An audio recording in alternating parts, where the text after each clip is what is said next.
the way out of the crisis? That may be the decisive questions we all are asking ourselves, and we don't even know yet when that crisis may be done with. A cordial welcome here on the occasion of our event, held here partly on the premises of the EU Office of the State of Hessen. We want to talk about the expectations relating to the social summit in Porto in May. And I am Hendrik Kafsack. I'm correspondent of the daily newspaper Frankfurter Allgemeine Zeitung, the FAZ. I think we can offer you a panel with very interesting members who will give us some insight into the pathways leading out of the crisis. But first of all, I'm happy to give the floor to Mr. Weinmeister, the Secretary of State for European Affairs of the State of Hessen, for a few introductory words of welcome.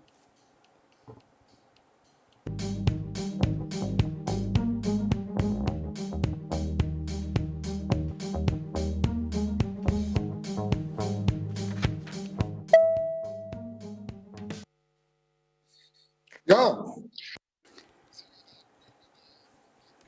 Dear Member of European Parliament Radtke, Mrs. Geith, Mr. Siebern-Thomas, Mr. Meyer, Mr. Kafsack, ladies and gentlemen. I'm very, very happy to welcome you also on behalf of the Minister for Federal and European Affairs of the State of Hessen, Mrs. Puttricht.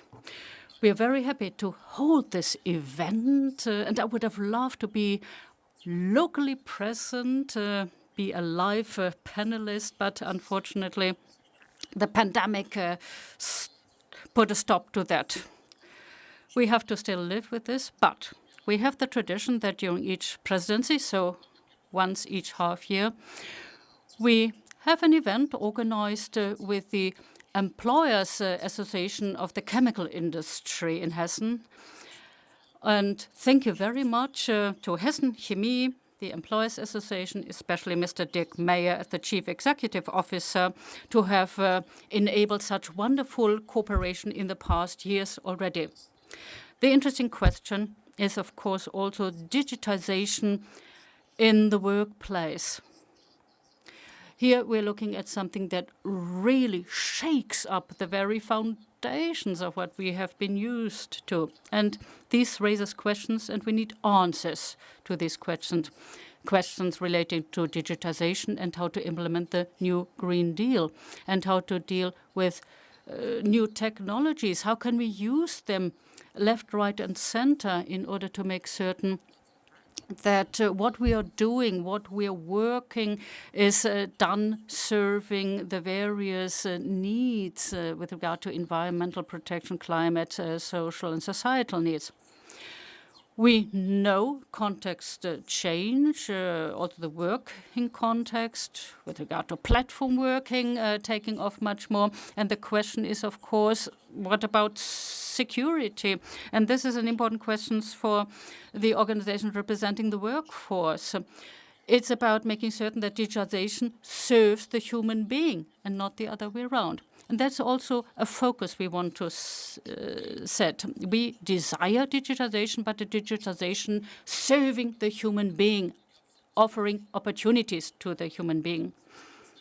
And we are very interested in seeing the social summit on the 7th and 8th of May in Porto, in Portugal. What will it elaborate? What will be the guidelines coming out of there? Because they will be ever so important for the further handling of these questions in the wider context of our social security systems and in the wider context of employment. And personally of importance for me is the following. We need to have here an opportunity to overcome the pandemic. In other words, that we overcome the lockdown and the blockage it means to make certain that we have employment that leads us into the future. This demands huge efforts, obviously, also on the side of the European Union. The Commission and the European Parliament have a lot of work to do. On the 4th of March, the Commission presented its action plan on the European Pillar of Social Rights, and naturally a core part are issues relating to employment. We have an expert panel gathered together, and I look forward to see and hear the insight they will offer in the matter. I wish to all of you an informative event and day, and I'm very happy to see you. Lassen Sie mich kurz. Thank you very much. A couple of housekeeping rules. It's a digital format, and as it's our tradition, you can ask questions by sending an email. You saw the address, and you can also phone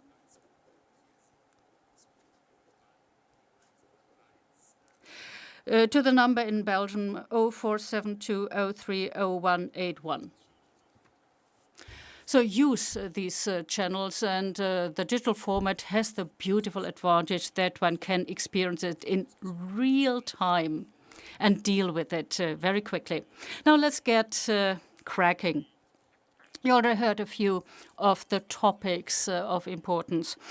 Mr. Meyer, Chief Executive Officer of HessenChemie Employers Association. He has a long professional background in the chemical industry, and he also was involved with the German Federal Employers Association. And Mr. Meyer, due to your position as co-organizer, you also are invited to give a word of welcome. But let's look at the questions: the way out of the crisis, the upcoming social summit. All is nice, but we still face the fact that the EU has very limited powers with regard to social issues, isn't it? Thank you, Mr. Kafsack. Yes, I will immediately answer your question, but allow me to send cordial greetings from Wiesbaden to Brussels. I welcome all the participants who share in this event. Big numbers, wonderful. And thank you, Mr. Weinmeister, Secretary of State, for giving another opportunity to co-organize such an event together with you. It's very important to have this, because we are always open to be part of the debate at the European level. Now, at the Employers Association for the Chemical Industry in Hessen, we are impacted directly. I just need to look at our member companies. We count about 300 companies in Hessen, in our branch, and 300 companies that give employment to about 100,000 people. So we are looking here at a significant question. What happened at the European level, and what's its impact? What will it help to get us out of the crisis? And we need to be aware that in our chemical industry, they are well-known large companies, but the vast majority are SMEs, smaller and medium-sized enterprises. For those companies and the people working for them, it's very important to understand what comes from Europe. What is the social policy approach chosen there? Because the companies have to implement it, have to live it.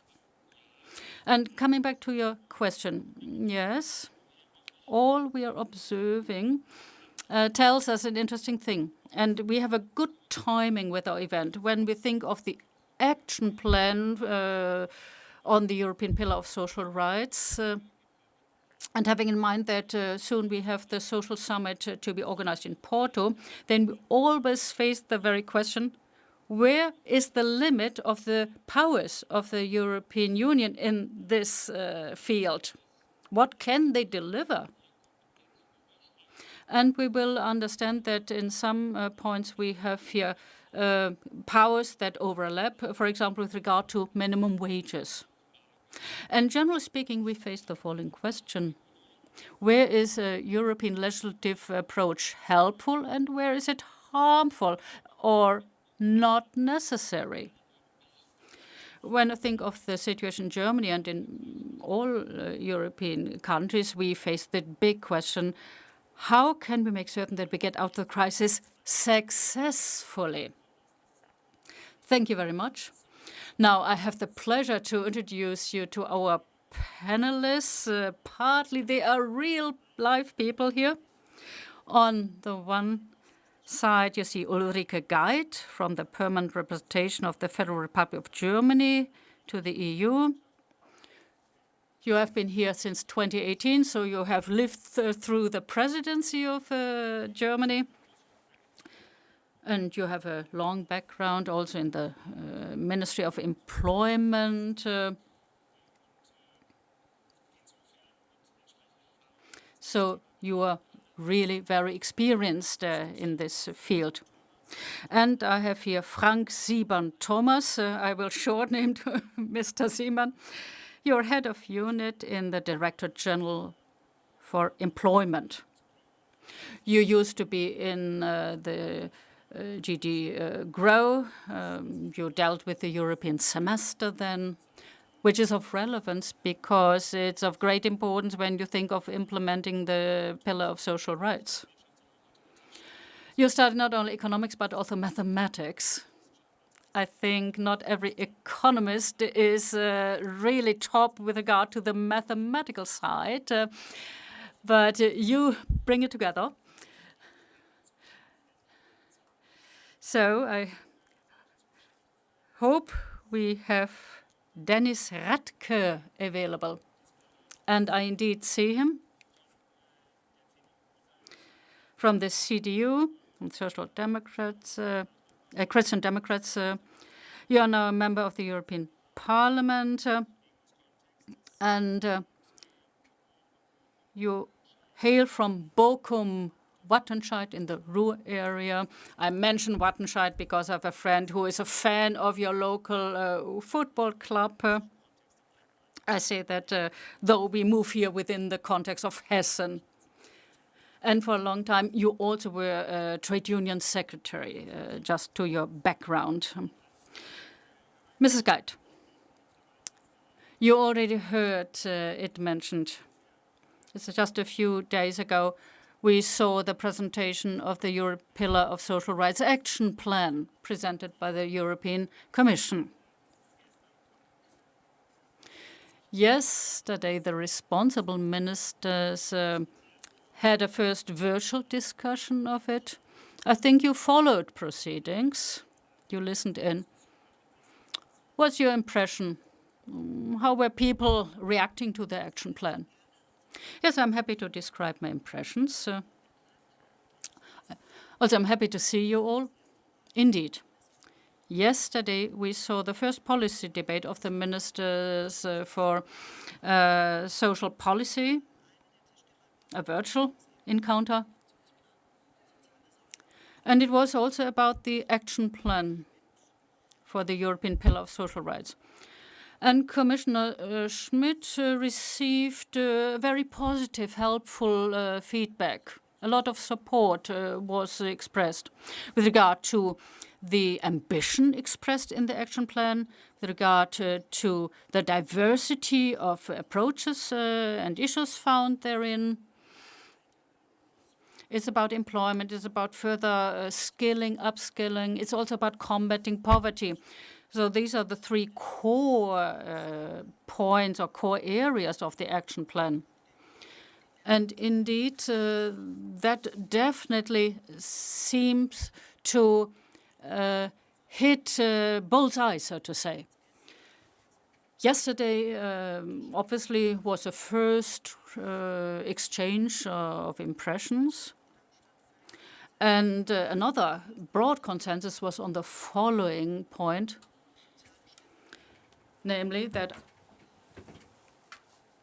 our ministers for social affairs want to be heard, want to be involved also in Porto on the occasion of the social summit. And we are confident that this will happen. We are ever so grateful that the Portuguese Council presidency has set a focus also on social matters. They highlighted that. It will be an interesting task, even without the current crisis, by the way, but it's even a hotter topic because of the crisis, because of the many things that need to happen now. It's the transformation in the workplace, digitization, Green Deal. You heard the topics. All this needs to be mainstreamed within the social field and within society. That also was a clear signal expressed yesterday. Thank you. Maybe we can also mention that there are 3 goals described in the action plan. For example, 78% of the population aged 20 to 64 should be in employment by 2030. Then there is a goal to have at least 60% of adults participate in training and upskilling by 2030. And then there is the goal to get 15 million out of the danger of poverty and social exclusion.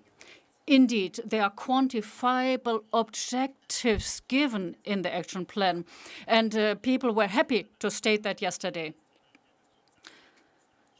And Mr. Meyer, well, I also listened in yesterday, and we also heard voices yesterday highlighting subsidiarity must be respected. Let's really clarify what happens at the national level and what happens at the European level. Did you hear that as well? Yes, that is correct.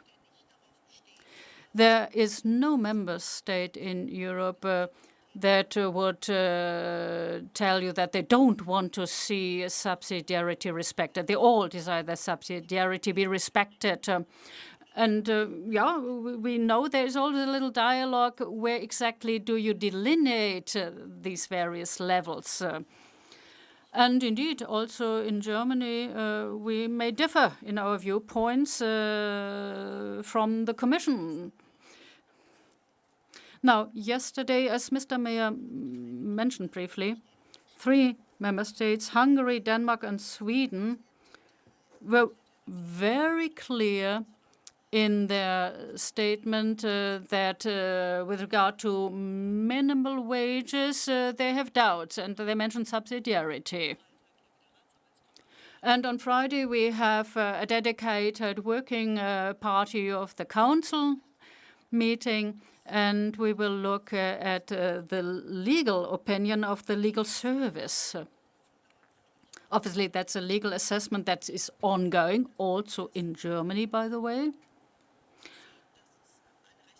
But first of all, there is a legal foundation, a legal basis you can take out of the treaty, by the way, in the matter.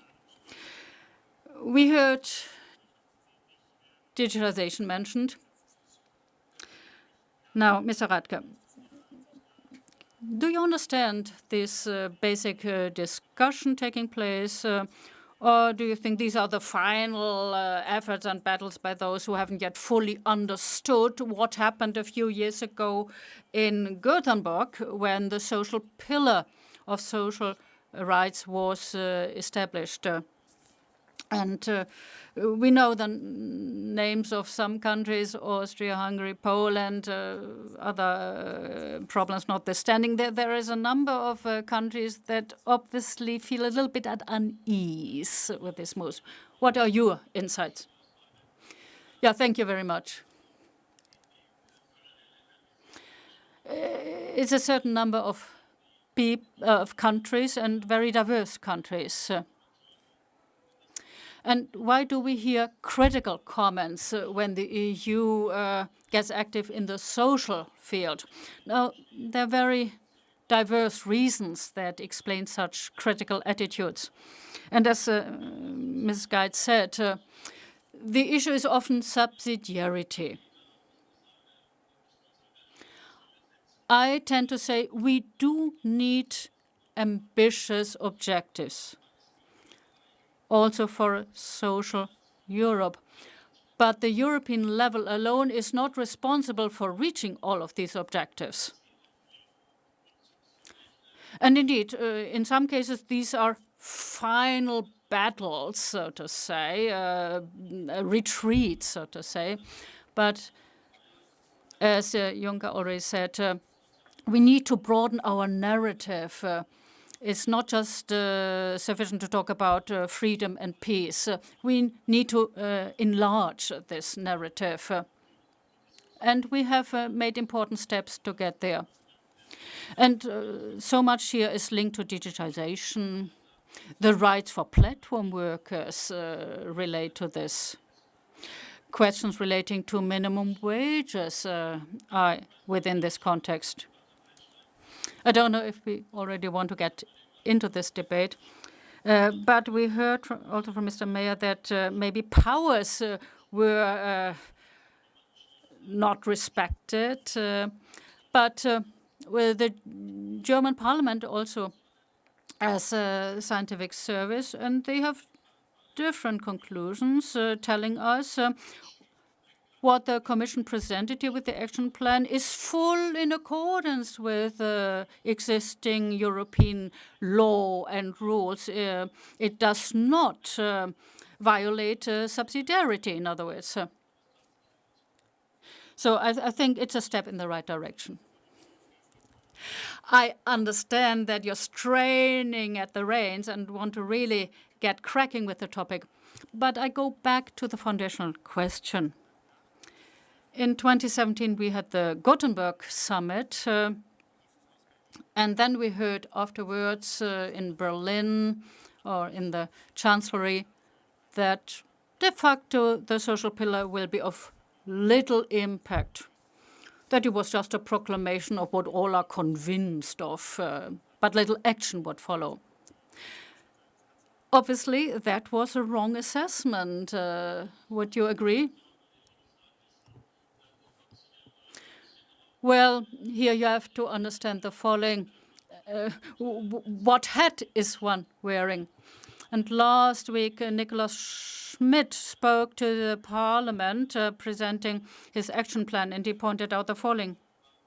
According to Eurobarometer, 90% wish a social Europe.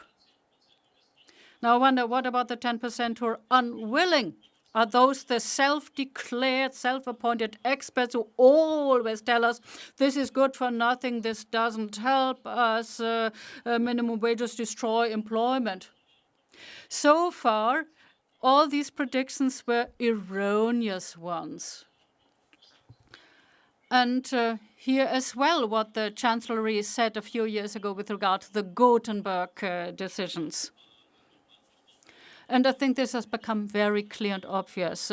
We have entered a pathway, and we have already seen quite a bit of good progress there. Now, Mr. Siebern, the European Commission.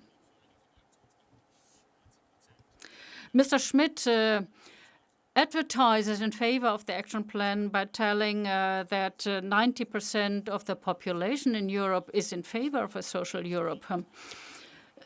Now, what will it lead to? So I also maybe have a little doubts about the weighting of the percentage offered by Eurobarometer. What about your view and insight? Is the Commission interfering here in affairs that are not theirs? Or would you say not at all? So as an insider, so to say, what is your take on it? Thank you very much. And by the way, I don't think that's an accusation. First of all, this is a plan. This is a proposal offering a strategic answer to the crisis. So it's a very broad project. And this project has various elements, and each element warrants and allows discussion. We also look at the various aspects of subsidiarity and legal basis when we are preparing these various steps, after all. Coming back to one aspect.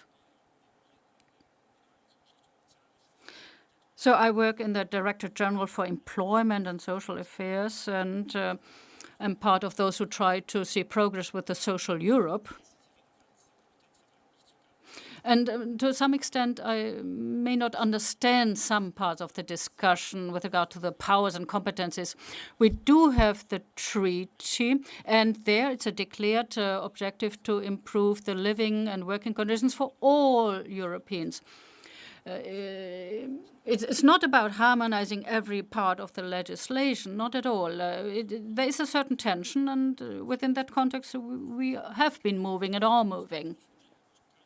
And there is a context, there is a frame within which the European Commission can present proposals and plans, and has been doing this, inviting the social partners to be part of shaping this process, to be part of hearings, etc.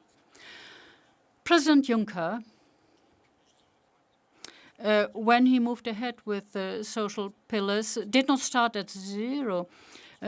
We had already the passage in the previous version of the treaty dealing with employment policy. And it's all dovetailing. Nothing happens in a vacuum. Your employment policy does not happen in a vacuum in no country. And I remind you of the open method of coordination. We had a process of coordination that now led us into the semester and was further developed. And I remind you of Juncker's words that he wishes the very best of success to this. And by the way, we have far more data available than the 10%. By the way, only 10% of Europeans are convinced that we will reach the objectives of that social Europe by 2030. 50% tell us some of the aspects will be reached, but not all. So there's a certain degree of skepticism, also with regard to other aspects. And another point I don't want to forget. The action plan also reacts to the political guidelines for this commission. And I remind you here of the social market economy as enshrined in the German context, and the expectations of our citizens. Eurobarometer tells us about this.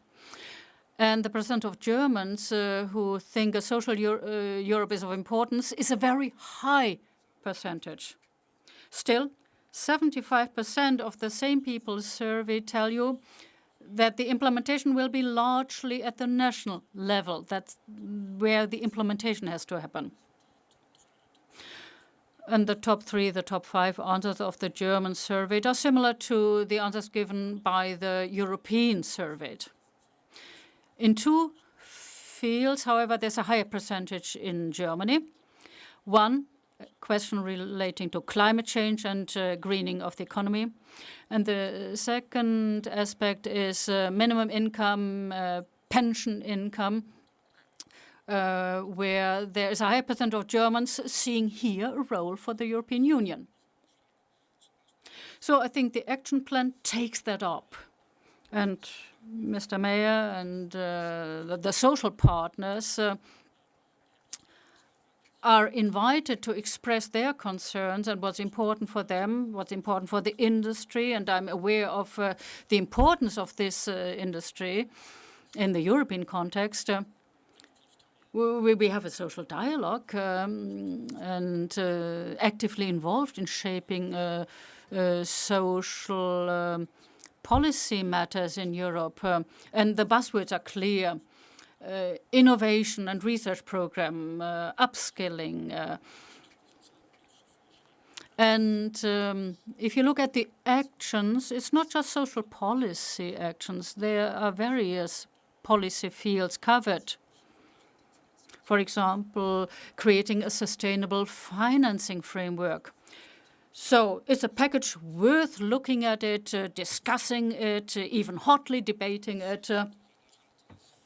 And the overall objective is sustainable, fair, digitized Europe by 2030. And without strengthening the social dimension, we will not be able to achieve any of these objectives, because we have to get the people on board with regard to telework, with regard to how they behave as a consumer,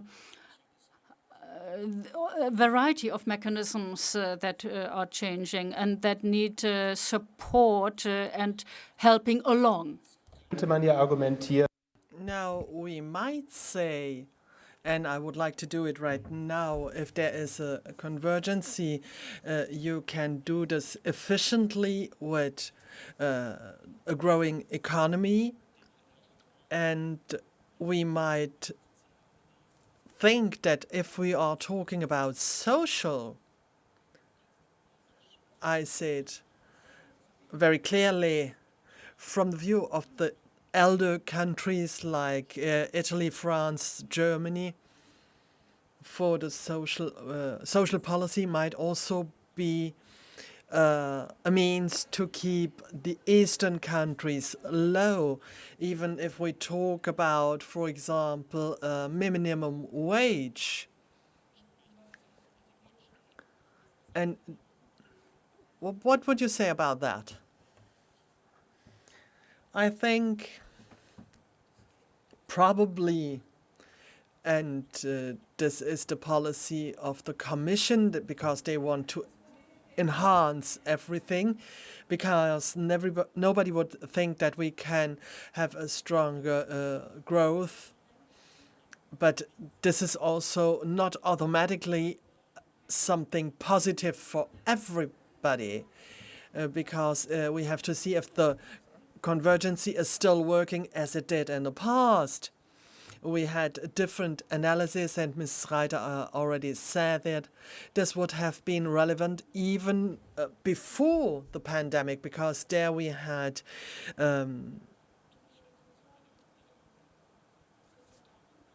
for an acceptable growth since the crisis of 2008-9, then therefore 2012 and 13.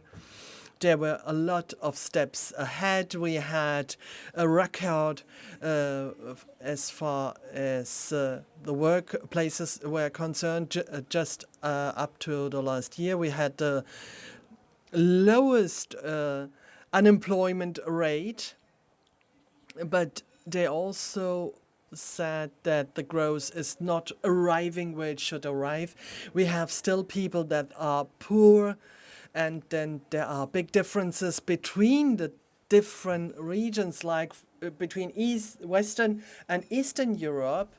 And many of the states have tried to go ahead also as far as income is concerned. But all this is not true for the southern part of Europe. And we heard that a lot of regions have different disadvantages. They have structural problems. Obviously, they need to make reforms, but they also have other disadvantages. For example, the climate change. These regions are hit more strongly, and we think that this will even grow now. Therefore, the crisis has shown us, differently from the previous crisis, that there is a big danger for growth in the market, and that nobody will have an advantage. Nobody expected that Milan would be hit first, but everybody is hit in the same way, and obviously we have to react quickly in order to guarantee jobs as long as it is possible. Obviously, always also with the interests of the industry, and as we had the curve going down, to allow income and to enhance this income where possible, and then together with the action plan, With the new EASE program, this social policy alone can't guarantee the growth. We need past these phases, and we then have obviously also follow the green change, and we also need to enhance freelancers. Okay, this is something we will talk about then later on. If I can come back, Southern Europe, for these low levels, we still have the ERF. Why do we still need a social policy on top of that? Can't we solve it like this and then let the countries do the social part? We have heard it several times, Mr. Radtke, Mr. Siebern.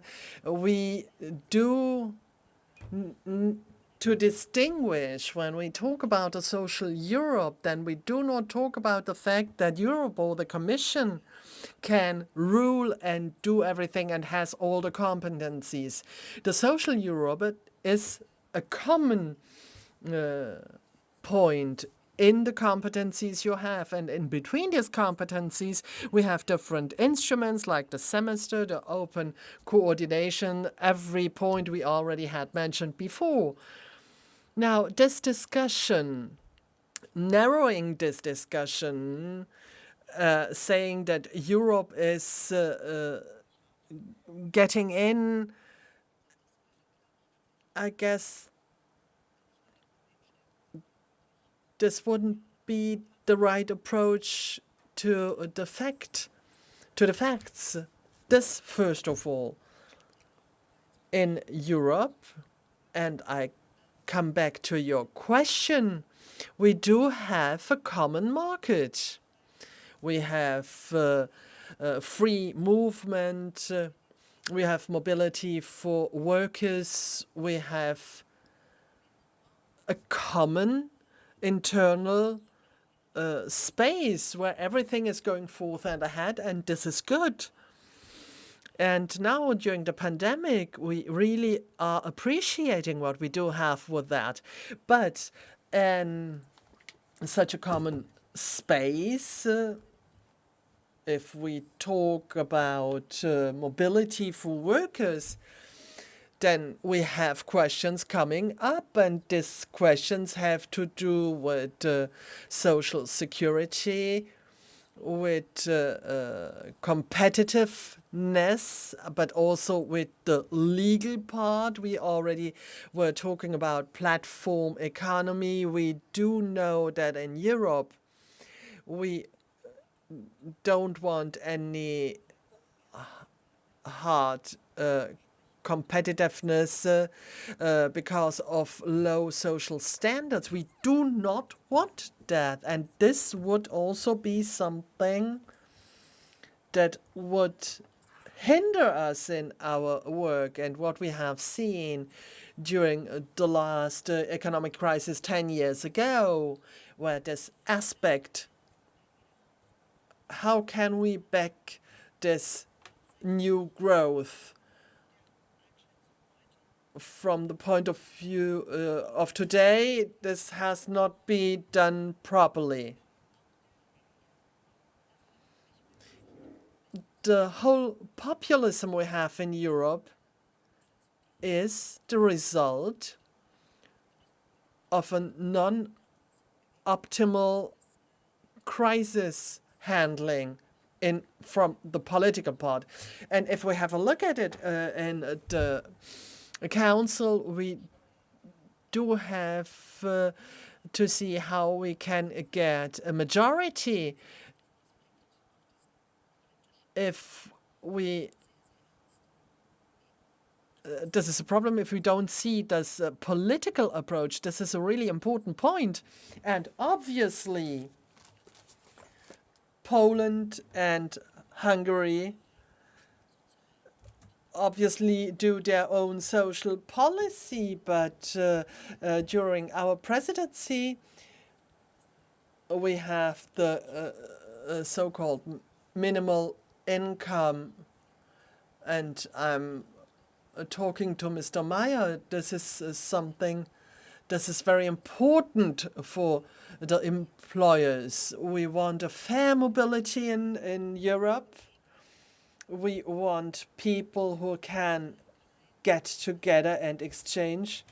But we do not want only poor people going from one country to the other, where these people are leaving because they feel like thrown away or forced to go. And now we do have this point in the competencies has been tackled and discussed. I really think Mr. Müntefering, my former minister, always said, as far as the German vision is concerned, Germany is not strong, even because it is, when it is a social state, but because it is a social state. And we do have a field that can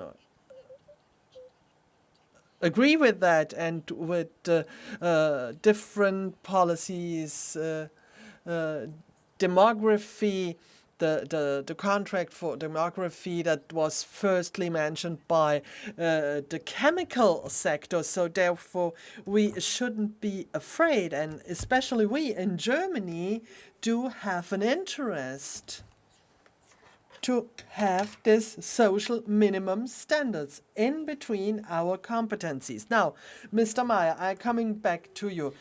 Mrs. Geith already mentioned the one or other thing. Where might the problem be hidden? Are you convinced? Are you just leaning back saying, that's okay? I'm sitting. And thank you for having me back in the room. Now, we are not afraid. But economy and we as employers are a very important stakeholder in Europe.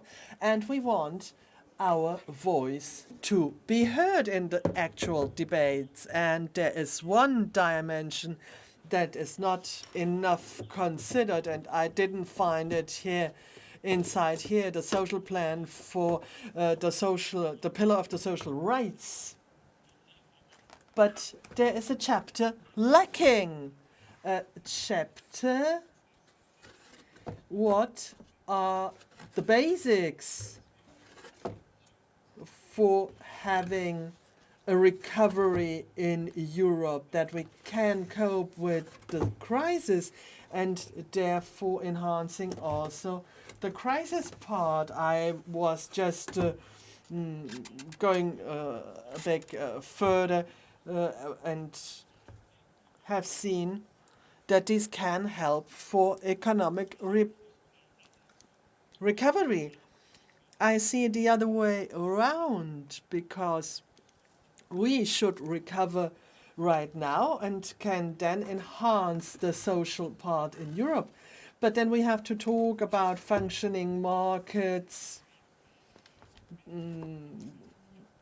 competitiveness, digitalization, and so on, and these topics. And this is really what I would like to ask you, because I see this problem, that this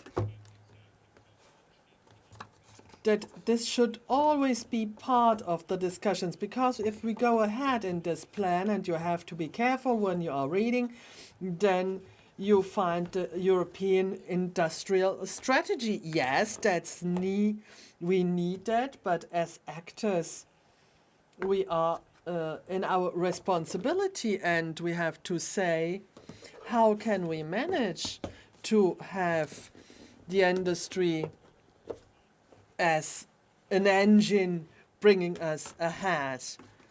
Because in this action plan, we do have a lot of regulations, and this is clearly stated. And I have the normal medium-sized company that are in the international markets. And for these companies, everything that is in the national rulings is important. And I go back to the basics for social Europe, because we are creating more red tape for our markets, and the markets, well, we need to have good working places, and this is a very important thing. This is something that you need to struggle for, because where you are competitive, then you have competitive working spaces, and this is something that is really not enough mentioned in this context. There are different documents, and for me it is important up to which point we do have to accept the regulation, and I prefer to have less instead of more. It would be helpful for more freedom and to do something for the social freedom. So the pillar is not the only answer to the questions in Europe. Well, then we have to stick with a minimum wage, because the danger of regulation and the burdens for the economy. When Mrs. Lyon started, it seemed to be a big European project, and then we heard two would like the mid wages for every country, and at the end they dropped this idea. It's more about the criteria, how to handle this. So therefore there is not very much left. We can discuss it if it is good or bad, but from your perspective, you might say it sounded badly, but we can live with it. But I can say for us in the chemical part, it's not relevant. We are above that, but that would be too short-sighted. Mrs. Geith already said it. We in our field, in our sector, are organizing our questions because like this we are nearer to the workers, and now we have an approach that is entering not only in the different countries, like defining wages, but also in the autonomy that they have. So we are going already against two very important points. And there I would like to say, well, we have to fight this from the beginning, because otherwise we will see that everything will enter even more strongly in the field of those who are responsible for this, and therefore we are not okay with this approach, and the systems that I had in so many different ways in the different countries. Well, there are clear voices of the social partners in the Nordic countries. A lot of countries have said or have made their opinion clear, and I would have loved to have more indications here, and we see that this is going against the rules. Why do we need this proposal of the Commission? And I guess this is not going as far as you would have loved to. Not necessarily. For me, the proposal we have right now is going in the right direction. What Mr. Meyer said, I agree. But this doesn't have a lot to do with the things we are talking about. Exactly the contrary is the case. it's not an intrusion in this autonomy, but this is done also by these who don't want to have any more agreements or collective bargaining. We are discussing with the chemical part. We have high tariffs there, but in Germany we are about 50%. Elsewhere in the eastern part we are below that, and a lot of people are just dropping out because there is no intention to have a collective bargaining and keeping up with the different payments and we have 70%, as the Commission said, and in many countries we are over this percentage, and with this proposal we are not involved in this proposal because we already did our part. But in Germany we do have a lot of people who have to explain why they are doing what they are doing. Mr. Siebern, in order to come back to the proposal, is it that the Commission would have loved to go ahead, but then they were afraid to burn their fingers?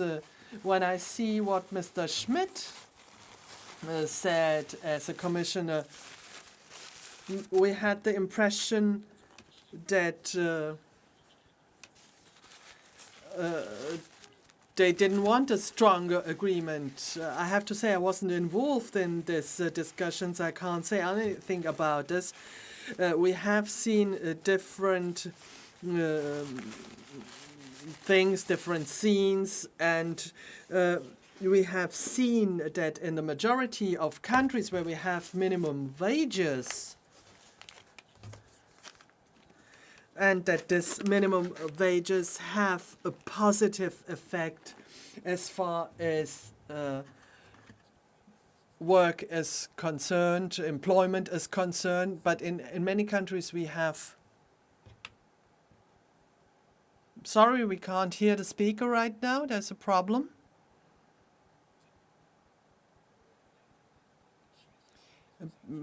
Because of the weakness of the countries and the social partnership in these countries. And therefore it would be wrong to say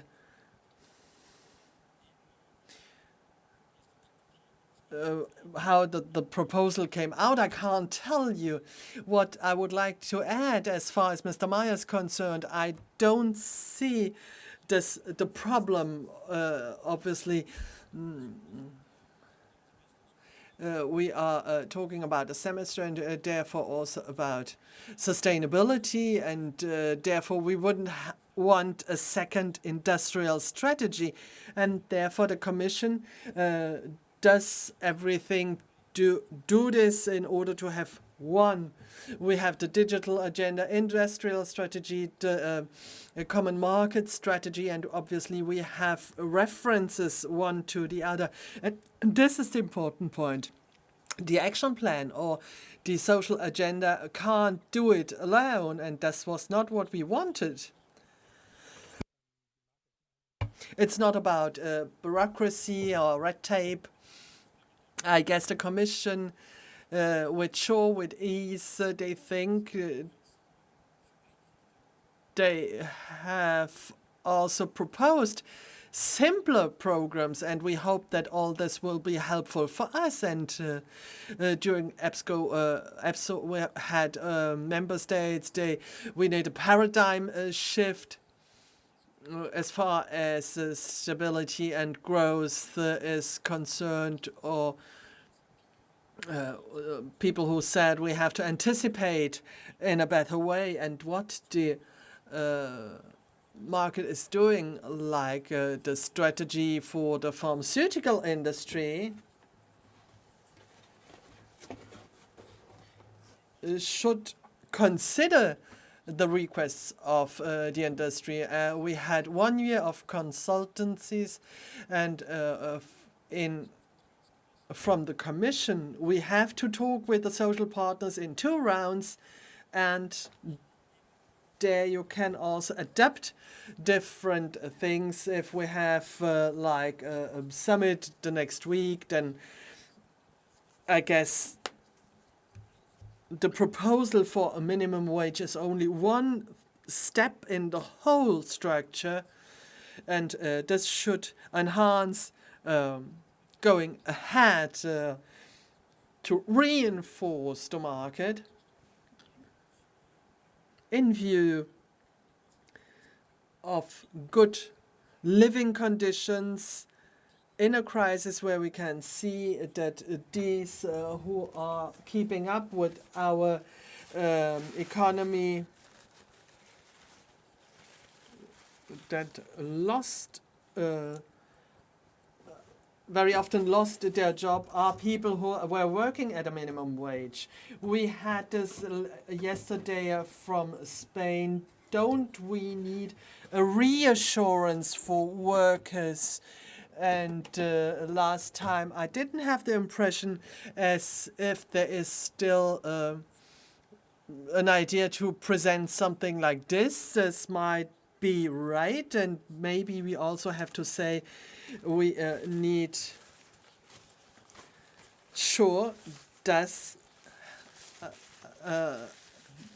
did give rights and therefore money to people who lost their jobs, and there are a lot of models for permanent systems that are not mentioned, and the fear that we are talking about the transfer union is not necessarily true, because we can see that in the different cycles might have advantage of such an reassurance instrument, like stabilization processes. This is something we should talk about. Now, from your point of view, would we need such a system like we are very, very happy that we have the SURE system, and this is something that should be connected with the interesting point in Germany, and if this is something that should be permanent or not. There we have, and you might imagine, we have different views in our federal government. It was probably a little bit blue-eyed to ask these questions, Mr. Radtke. I would like to give you one question. Would this topic not be something in track for the conference for Europe? The social pillar.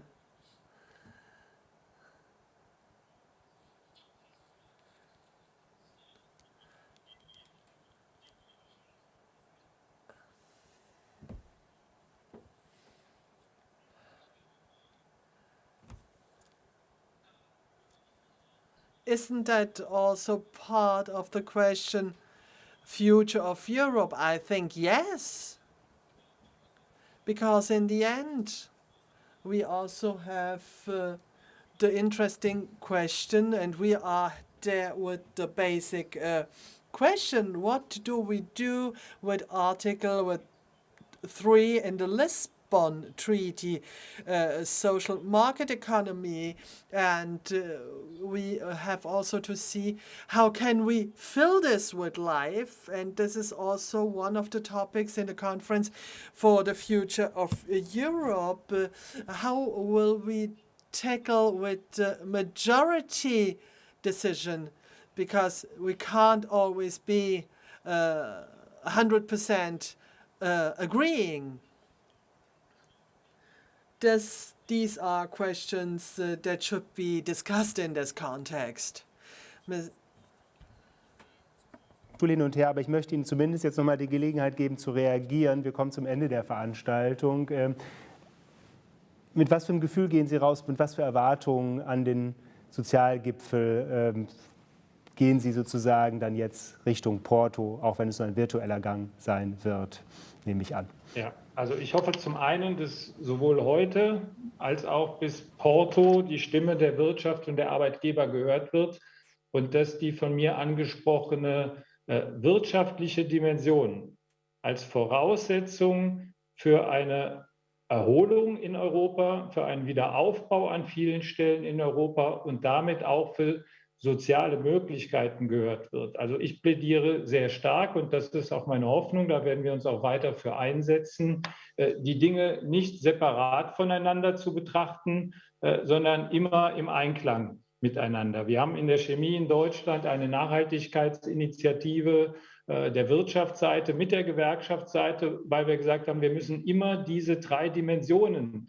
das Soziale, das Ökologische und das Ökonomische gemeinsam denken. Das macht verdammt viel Mühe, weil dann auch die Zielkonflikte zutage kommen. Und ich hoffe und setze darauf, dass auch beim Sozialgipfel alle sich diese Mühe machen, die immanenten Zielkonflikte und die Zusammenhänge ausreichend und richtig zu bewerten. Und ich warne weiterhin davor, bis nach Porto reichend, was uns momentan schlecht tut, was Gift wäre, sind weitere Belastungen, weitere Regulierungen. Wir müssen uns erst aus einer schweren pandemiebezogenen Krise, die im Übrigen ja noch gar nicht überwunden ist, rausarbeiten. Und das ist die Voraussetzung dafür, dass wir dann auch einen Schritt, den wir ja auch begrüßen, weiter auf dem Weg zu einem sozial gerechten Europa beschreiten und gehen können.